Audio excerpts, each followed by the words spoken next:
सबसे पहले नाम बता दीजिएगा मुझे अपना। मेरा नाम शोकेंद्र भारद्वाज है, ब्राह्मण महासभा का जिलाध्यक्ष। आज फफुंडा में आप गए तो किस तरह की चीज़ों को आपने वहाँ देखा है, इसके बारे में बताना चाहूँगा। फफुंडे में जो आज मैंने देखा है, बेबस माँ, लाचार बाप और उस गांव के दबंगाओं की दबंगाई, मैं चकित रह गया कि मैं उस यूपी में हूँ जिस पर डंका बजता है योगी जी का कि क्राइम के नाम पे कोई मामला नहीं। उनकी बेबसी देख के आज मेरे भी हलक में दिल निकल कर आ गया। भैया प्रेस वार्ता करी जा रही है, दक्षिण विधानसभा का गांव पड़ता है फफुंडा। आज उस परिवार से मैं मिलकर आया, उसकी मम्मी और पापा से उनके बात कर आया। जो उनकी स्थिति आज मैं देख कर आया, मुझे नहीं लग रहा कि हम यूपी में रह रहे हैं, जहां पर महाराज जी की सरकार है और ढोल बजता है इस चीज का कि बेटी के बारे में बोलते हैं कि बेटी पढ़ाओ बेटी बचाओ। मुझे तो इसका उल्टे लग रहा है कि बेटी बचाओ का मतलब यह है कि अपनी बेटी हमें अपना आप बचानी पड़ेगी। नहीं, क्या मामला हुआ फफुंडा में ऐसा जो आप आज गए हो? कौन कौन आपके साथ थे? मेरे साथ जुड़े हैं ये छोटे भाई हैं अपने मनोज शर्मा, मंडल मंत्री चिरौड़ी से। ये अपने छोटे भाई हैं मोहित दीक्षित, ये भी किसान मोर्चा में मंत्री हैं। ये भी दोनों ये भी मेरे साथ वहाँ पर मौजूद थे। लेकिन जो बेबसी आज मैंने एक माँ की और बाप की देखी, वो मैंने कभी देखी नहीं। मेरे दिल से ये बात कही भी नहीं जा रही कि उनकी ये बेबसी थी। उनका एक बेटा था, वो पहले एक्सीडेंट में एक्सपायर हो गया। उनकी एक बेटी थी जिसको कुछ दरिंदे से कम की कोई उपाधि नहीं है उनकी। उन्होंने इस तरीके से टैकल करा, इस तरीके से ब्लैकमेल करा कि उसको आत्महत्या करने पर मजबूर होना पड़ा। उस बच्ची को 20 सितंबर की बात है। जो वहां पर स्थानीय जनप्रतिनिधि है, वे भी केवल वहां पर खाना पूर्ति के लिए बच्चा कोई काम नहीं किया।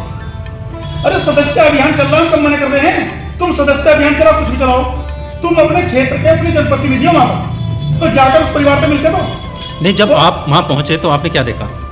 मैंने केवल एक ही चीज देखी, माँ की बेबसी और बाप की लाचारी, जिनकी आवाज भी सही तरीके से नहीं निकल पा रही। आप वहाँ गए, अब किस तरीके से आप आवाज़ उठाने वाले हैं उनके हक के लिए, उनके न्याय के लिए?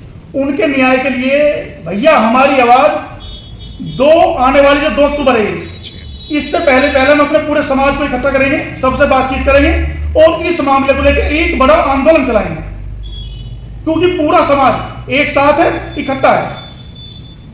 सरकार से क्या मांग रहेगी आप लोगों की? किस तरीके से न्याय आप दिलाएंगे उनको? क्या रूपरेखा रहेगी आपकी? सरकार से केवल हमारी एक ही मांग है, उस बच्ची के साथ जिसने घिनौना काम किया है, किसी भी कीमत पे, किसी के प्रेशर पे एक भी बचना नहीं चाहिए। ये तो हमारी सरकार से मांग है। अगर सरकार नहीं मांग को सुनती तो आगे की रणनीति आपकी क्या होगी? सरकार मांग को अगर नहीं सुनती तो सरकार को भी दिखा देगी कि हम क्या हैं।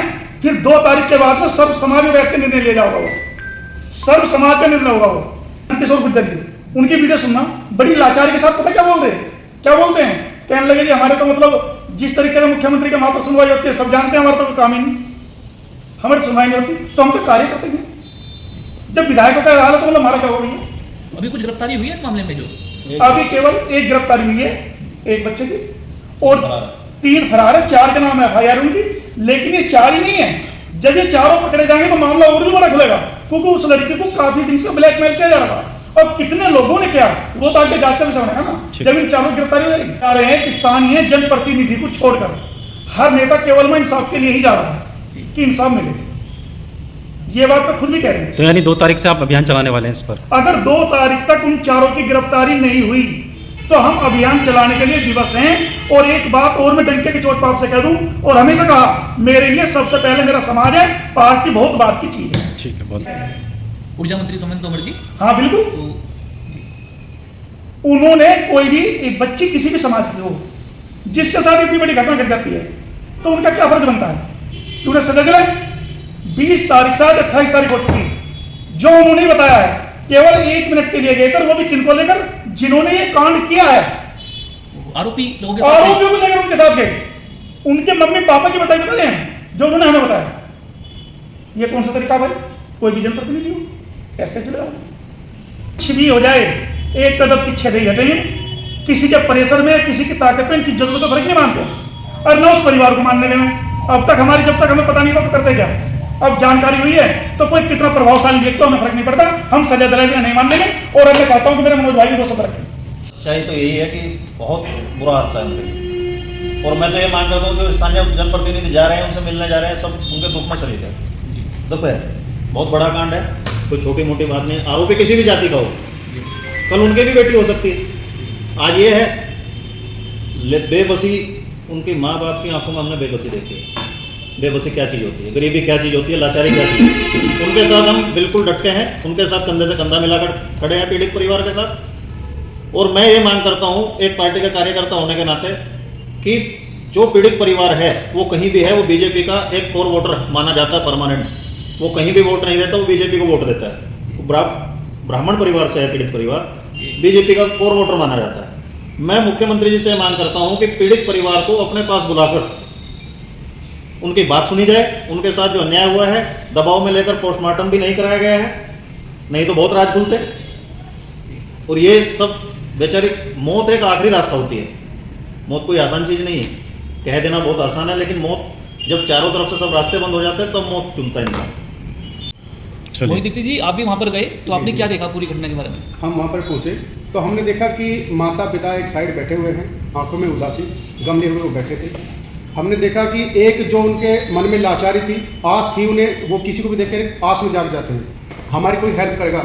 लेकिन उसमें एक चीज़ सबसे बड़ी सामने आ रही है कि एक समाज जिसका वहाँ पे एक अकेला घर है, उस समाज के साथ ये प्रताड़िता जो हो रही है, उस बच्चे के साथ ये जो घटना हुई है, उसमें कोई दूसरा समाज उठ कर नहीं आया, कोई आवाज़ नहीं उठा रहा है वहाँ पे। ना ही तो इसमें कोई पार्टी अपना हस्तक्षेप कर रही है, ना ही कुछ वो उठा रही है। ये योगी सरकार है, इसमें बोला गया है बेटी का सम्मान, लेकिन सम्मान कहाँ है, किस चीज़ का सम्मान है? हमारी सरकार, हम ही सरकार में। लेकिन क्या वहाँ के लोग या वहाँ के जनप्रतिनिधि क्या ये नहीं देख रहे हैं कि वो किस चीज़ पे क्या ध्यान दे रहे हैं? उनका वहाँ पे होना बहुत ज़्यादा जरूरी था, उनको संतान ना देते। हम ये नहीं कह रहे कि वो उनके खिलाफ कार्रवाई ना करें, कार्रवाई करें, लेकिन जो दोषी लोग हैं उनको बिल्कुल उनको जेल भेजना चाहिए और उनको जेल जाना भी चाहिए। उनको बिल्कुल भी सजा मुक्त नहीं होनी चाहिए, वो जेल जाने ही जाने चाहिए। वहाँ पे जो लोग हैं, एक समाज, एक वर्ग के जो लोग हैं, वहाँ बहुलक इलाका है उनका, उसमें क्या दबाव है क्या नहीं है, क्योंकि 4-5 दिन पहले उसने सुसाइड किया है बच्ची ने, और अभी तक हुई है केवल एक गिरफ्तारी। नाकामी दर्शाती है कि ये क्या हो रहा है, क्या तो दबाव है दूसरे समाज पर, फैसले कब आ रहा है। और सबसे बड़ी बात, जब बच्ची ने वहाँ पे आत्महत्या की है, उसका पोस्टमार्टम नहीं हुआ। क्यों नहीं हुआ, किसके दबाव में पोस्टमार्टम नहीं हुआ उसका? जबकि जो कोई आत्महत्या करा उसका पोस्टमार्टम होना बहुत ज़्यादा जरूरी है। उसमें निकल गया था कौन कौन इसमें गुनाहगार है, कौन कौन दोषी है। उसमें दोषी होना, जो भी दोषी है उनको कड़ी से कड़ी सजा होनी चाहिए, पोस्टमार्टम होना चाहिए था। चलो अब जो भी है पोस्टमार्टम नहीं हो पाया है, लेकिन जो दोषी है उन पर कार्रवाई करनी चाहिए।